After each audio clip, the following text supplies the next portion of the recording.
Bonjour à tous et bienvenue dans ce premier podcast de l'équipe de Tolkien Dream. Aujourd'hui, nous allons nous pencher sur le problème épineux de l'adaptation du Silmarillion, véritable quadrature du cercle.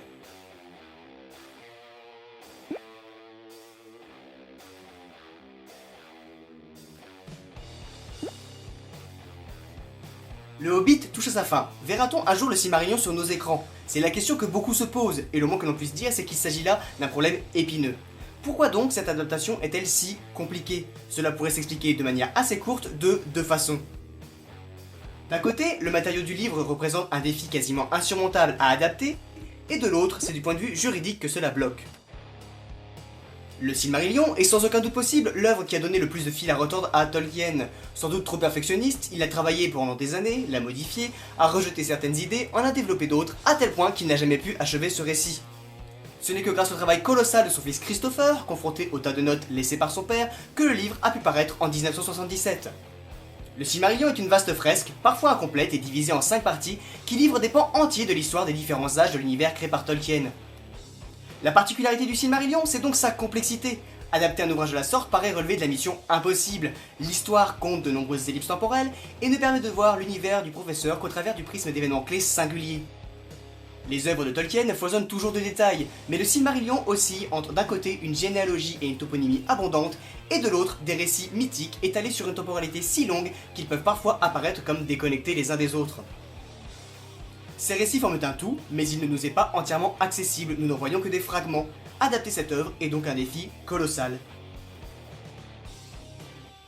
Un certain nombre d'œuvres sont réputées inadaptables, et ce pour diverses raisons. On considérait fut un temps que le Seigneur des Anneaux était de celle-là. La tension entre la complexité des récits qui composent le Silmarillion et l'absence de certains éléments pose problème pour l'adapter. Cette chronologie particulière peut donc au final compliquer la chose à tel point qu'il est difficile d'assurer la cohérence d'un passage d'un segment du récit à un autre. Conserver une continuité malgré tout peut donc s'avérer hautement compliqué. Quand on voit que le Hobbit de Peter Jackson a déjà du mal à conserver une cohérence globale, la scepticité est de mise face à l'idée d'adapter ce monstre qu'est le Silmarillion.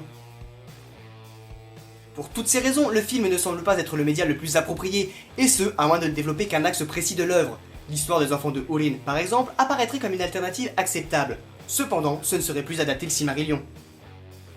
Dès lors, certains ont commencé à penser à une toute autre alternative, l'adaptation sous forme de série, qui permettrait de développer l'intrigue sur un temps bien plus long qu'un film.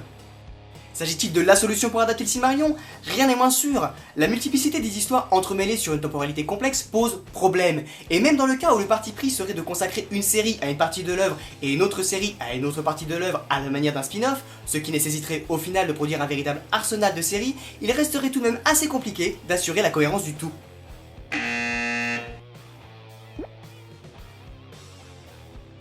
Une solution autre serait d'envisager d'avoir recours aussi bien aux films qu'aux séries. En effet, à l'heure où les séries s'inspirent de plus en plus de la narration cinématographique et à laquelle les films s'inspirent de plus en plus des séries, la limite entre ces deux types de médias se fait de plus en plus mince. On peut alors se demander si le développement d'une même histoire sur plusieurs types de supports ne permettrait pas de constituer ce que l'on pourrait considérer comme une vaste fresque.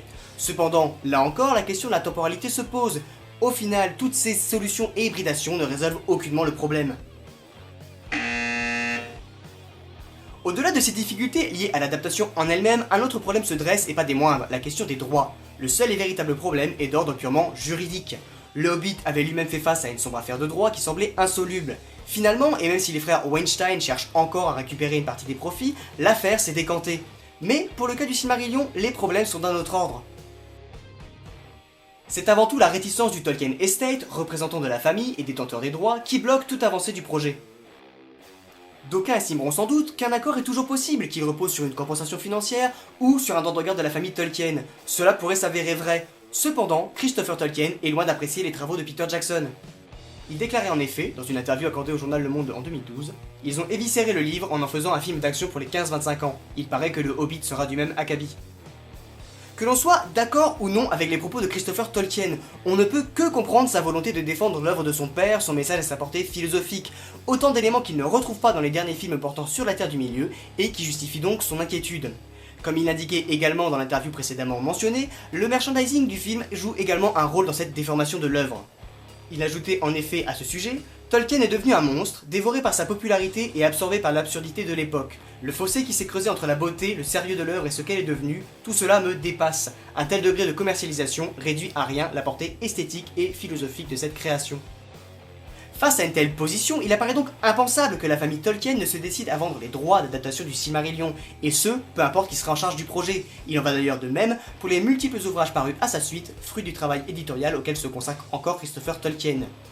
Même si l'adaptation se retrouvait guidée par la famille, il serait donc impossible malgré tout de faire l'impasse sur une exploitation commerciale, qui à terme se révélerait sans doute aliénante pour l'œuvre originale.